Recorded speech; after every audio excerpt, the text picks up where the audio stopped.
Hi, and welcome to Positive Psychology. Now, this chapter is on an unusual but appropriate topic, emotional intelligence. And it's going to be completed in two parts. In this video, by following along, you will see what you are responsible for in this chapter, content-wise and for test purposes. Now, we are not going to cover the whole chapter in these videos in part 1 and part 2. They are your guide as to what to study for in this chapter and on emotional intelligence, as well as a little added content of my own on the happiness intelligence. All right, so let's begin with this chapter. The public interest in emotional intelligence really sort of arose out of the 1990s. From Daniel Goleman's bestseller, Emotional Intelligence, Why It Matters More Than IQ. Now, there was a lot going on in this period of time in the area of psychological research, in particular into positive psychology. So coincidentally, two other researchers, Jack Mayer and Peter Salvoy, who explored concepts known as intrapersonal and interpersonal intelligence. Now, the notion that different means of processing emotions was needed. It's separate from processing of intelligence that we use the IQ score or the intelligence quotient. Emotions, well, they are different, of course, and therefore needed a different sort of a concept of what we now call emotional quotient, EQ. Now, around the same time as that was being worked on, the intra and intrapersonal, so was Howard Gardner. He was promoting his research on what he called multiple intelligence. Therefore, Daniel Goleman was sort of standing on the shoulders of other researchers when he introduced emotional intelligence. Now, in academic research, emotional intelligence has been conceptualized as a set of abilities for processing emotional information and as a set of personality traits. Now, both of these approaches have strengths and weaknesses, and proponents of both approaches concur that scores on valid emotional intelligence tests should be related in meaningful ways to other psychological constructs. That includes IQ and personality traits, and be associated with positive adjustment in a range of personal, social, academic, and occupational contexts. So that really sort of opens up the role of emotions and our ability to manage our emotions to a rather broad area of our own lives. In addition, we were going to briefly explore a different type of an intelligence that may also have a big influence in our pursuit of the good life, and that is happiness intelligence. Excuse me. Cheers. Slancha. Now, many trait and ability emotional intelligence tests have been developed.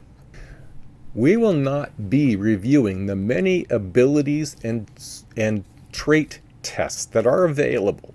Our knowledge of all of those tests are not going to enhance our understanding of emotional intelligence. We're going to focus on the two leading measures of the ability of emotional intelligence. The first is the Mayer, Salovey, and Caruso emotional intelligence test, and that's the MSCEIT, and the Bar-On emotional quotient inventory, also known as EQ-I. Now, it's one of These are the leading trait emotional intelligence measures. Now, as a reminder, there is a difference between state and trait approaches to emotional intelligence. Now, we've come up with this before in other parts of the chapter where there are state and trait. So let's look at the differences here. Now, ability is, from our perspective, here the thought is that emotional intelligence is best assessed by performing the tasks with right and wrong answers. It's a bit like an IQ test. Now that's the state or abilities. Now if you move to the trait, these are assessed via self-reports or observer-rated tools which measure essentially how people behave. Now these measures are connected to our personality. So they're more long-lasting and permanent, unlike the abilities or the state. So if we're going to touch base first on the Meyer-Solovay-Caruso Emotional Intelligence Test, MSCEIT. Now this is an abilities model, and as such, it involves 4 abilities. First, to perceive, to use, to understand, and to manage our own emotions and those of others. Now, I will say it's not that you're managing the emotions of others, but you're managing yourself and from the emotions of others. You're not allowing others' emotions to influence you. You're going to evaluate first. So in figure 5.2 is a sample of questions found in this model. We will look a little closer to better understand it. For additional examples, please check your text for further explanation. There are other examples there for you. So the first ability is emotional perception. Now this first ability is to identify our own emotions and those of others and to perceive the emotional content. This includes our keeping in mind context and to distinguish between honest and dishonest emotions. Emotional perception, it also includes our ability to notice certain subtle facial expressions to better grasp an accurate interpretation of one and another's emotions. Okay, so the first is to sort of take it in. The second ability is using emotions. Now here's the ability to assess and generate feelings with facilitative thought. This includes our own ability to empathize with others, to aid our judgment and our memory. This ability can enable us to shift our perspective and to see things from multiple perspectives. Now this is going to enable us to be a little more creative in problem solving because we're not inundated with emotional content at this point. We're still on the let's understand it and let's make sense of it. The third ability is emotional understanding. Now this ability supports our comprehension of the implications of these emotions. How some situations can give rise to certain emotions and how in some cases one emotion could lead to another, and even how emotions can change over time or are complex, even contradictory. The fourth ability is our ability to manage. Now lastly, this is emotional management, or the ability to be open to experiencing the good and the bad feelings and to monitor and reflect on these feelings. This ability is about being able to handle our emotions, accept others, while achieving particular goals, while still being able to evaluate our strategies for management of our emotions. Now, it does seem like a lot of work, and yet it's a critically important element when working with other people, is our ability to manage our emotions and work effectively with other people. Now, these abilities are measured by the MSCEIT, and I have put that behind me or beside me as an example of the items. Now, next, we'll take a look briefly at the second assessment that I mentioned earlier, the Bar-On's intelligence and the EQ-I. Now, this was developed by Reuven Bar-On and is in its second edition at this point. It assesses trait emotional intelligence. Now, again, I put the image beside me there. Within this model, trait emotional intelligence is conceptualized as a set of emotional and social skills that determine how people perceive and express themselves, how they develop and maintain social relationships, and how we use emotional information in an effective and meaningful way and cope with the challenges that come our way. Now, from figure 4.3, again, the image behind me there, it's been seen that 15 characteristics and competencies are assessed by the EQ-1 2.0. That's the second edition. And central to multi-health domains,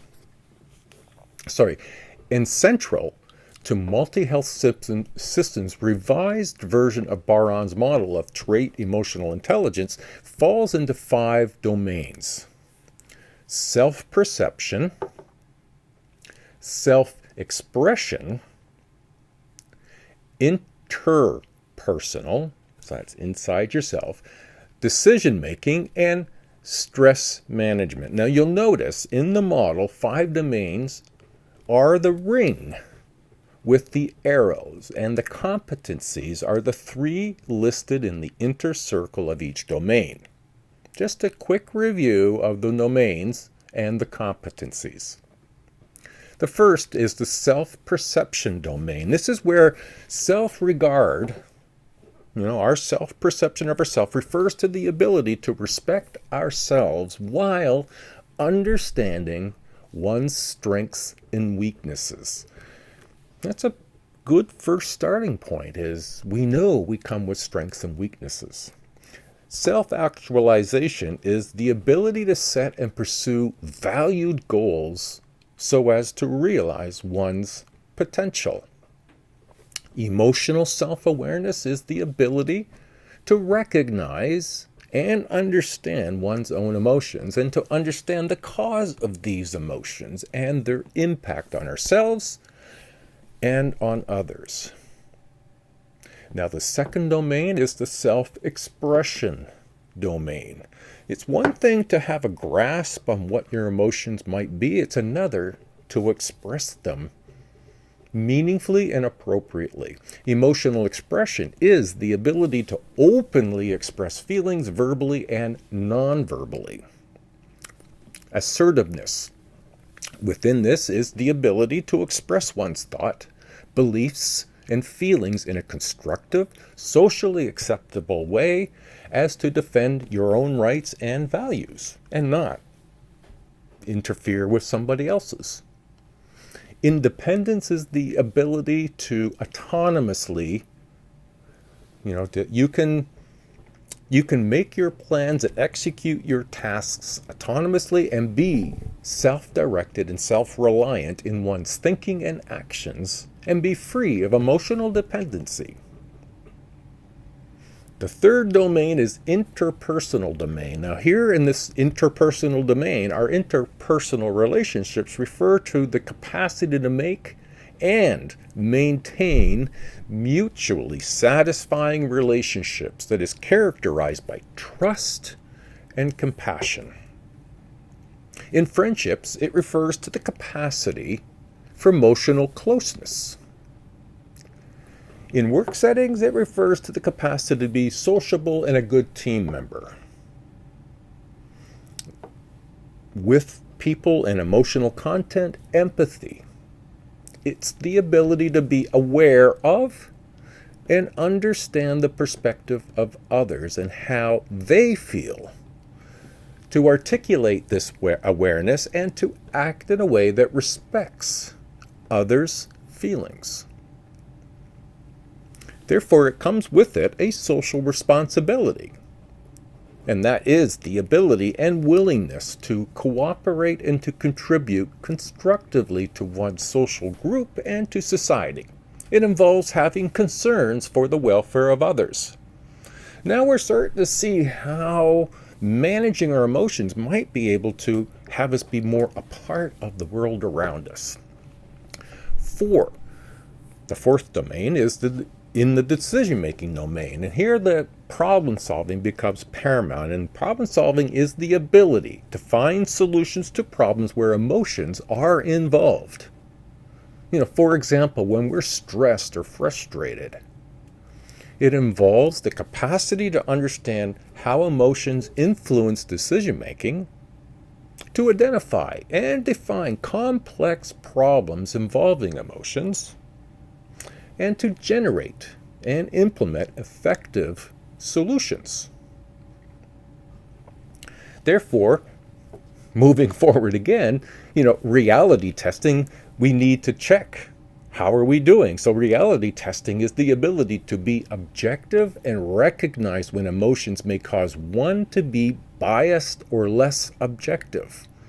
It involves searching for objective evidence to check the validity of feelings, perceptions, and thoughts, and assessing the correspondence between what is internally experienced and what are the external facts.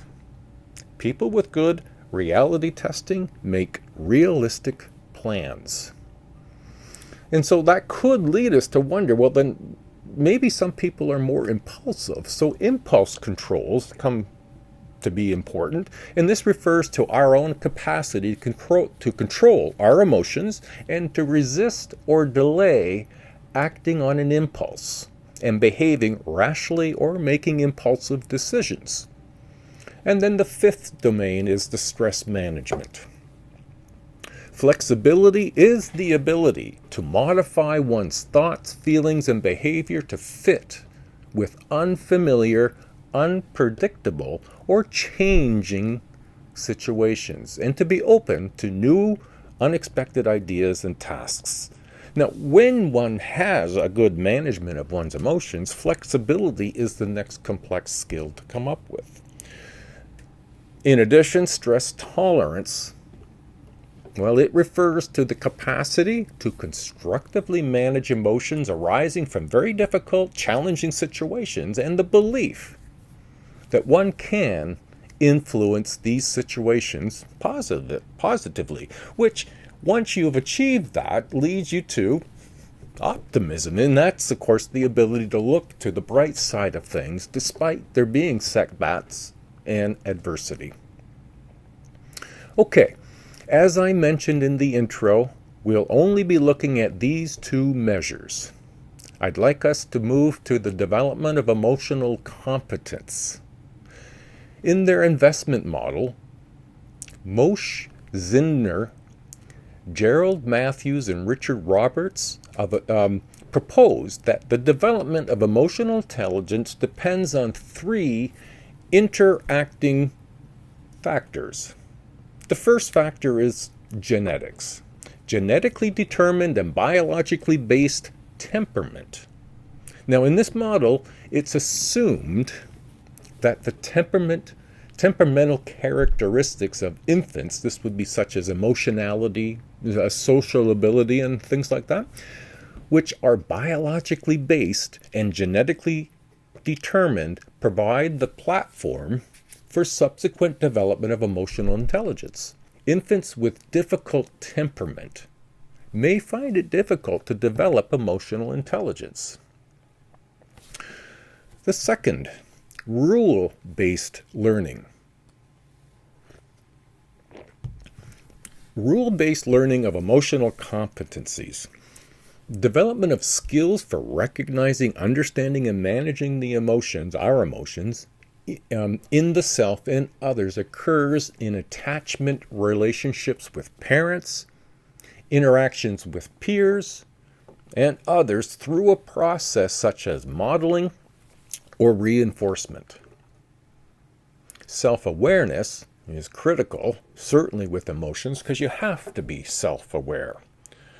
Self-aware, strategic regulations of emotions. Strategies for regulating our emotions in self and others developed through coaching by parents, teachers, and peers, and others, and exposure to the media and cultural influences. Now, some of those are things that we decide for ourselves. I might see something on social media and say, no, that's absolutely not for me, and I will manage my emotions and look at it in a more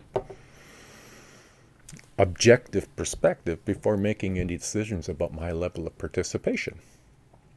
So moving further, Carolyn Sereni's research on growth and emotional competence in childhood, which indicates how emotional intelligence may develop in childhood, has shown that emotional regulation skills, the skills for expressing emotions, and skills for managing relationships gradually develop from infancy to adulthood. We will look briefly at this. You will find in box 5.3 in your text reviewing the stages of development and identities and what's experienced at each stage. We're going to start with emotional expression. It's a very gradual progression from nonverbal to verbal expressions of emotions. This gradual increase in the experience and the expression, and later the inhibition of self-conscious emotions, shame, pride as an example, and complex emotions, feelings of guilt or feeling angry. A gradual increase in managing emotional expression to convey a desired impression of others. Now, we've mentioned this a few times, and it enters here as well. Emotional regulation. That's part of what emotional intelligence is regulating our own emotions. But you can't do that without understanding what they are and why they occur.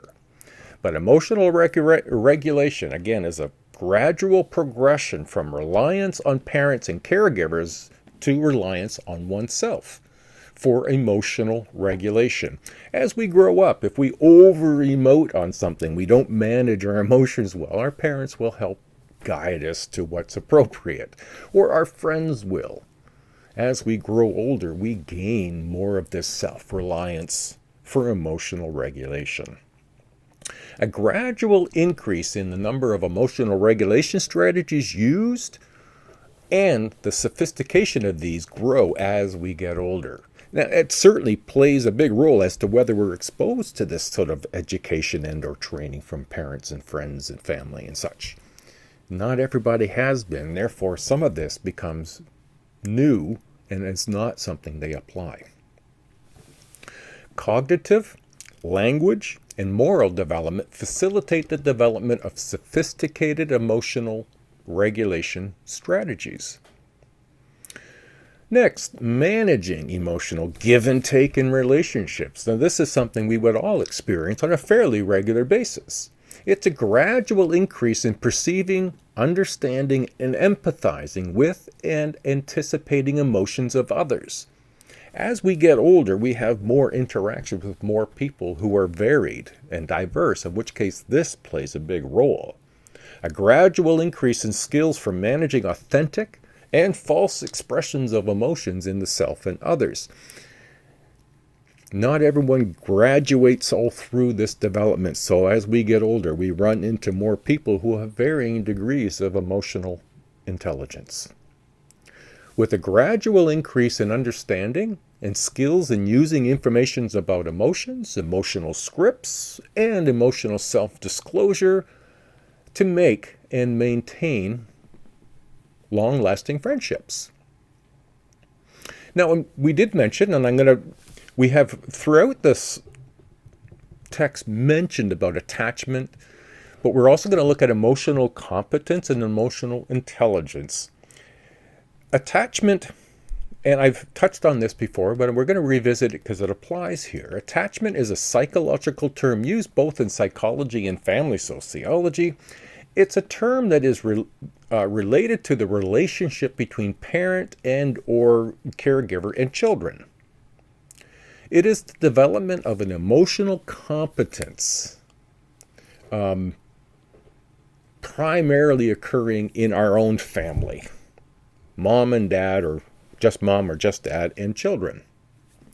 It's the strengthening of the attachment that children feel towards their parent or caregiver that influences their needs for safety, security, and being physically cared for, and that their parents are there for them when needed. And that's paramount to child development. John Bowlby, who is the author of Attachment Theory, says that attachment behavior is genetically programmed and essential to survival of the species. Humans is elicited in children between 6 months and 3 years when faced with danger. Further research has shown that parent-child attachment can be classified into 4 relational styles. The first one we're going to touch on is securely attached children. Children feel free to explore the world around them when they're secure, and they can do this with a secure base. And this is something that is derived out of the way their parents interact with them, giving them choice, supporting their decisions, correcting them positively, meeting their needs when their needs are high. That's secure. Children grow up well in that way. The 3 remaining, each of them are based more on attachment insecurities. And we'll touch on them briefly too. The first insecurity-based attachment style is anxiously attached children. Children here tend to seek their parents out following separation. However, they really don't gain comfort from it. The third is avoidantly attached children. In this case, children just tend to sulk and avoid parents after separation. Daycare teachers will see levels of attachment a lot when parents drop their children off at daycare. Disorganized attachment is the third insecure one and the fourth attachment style.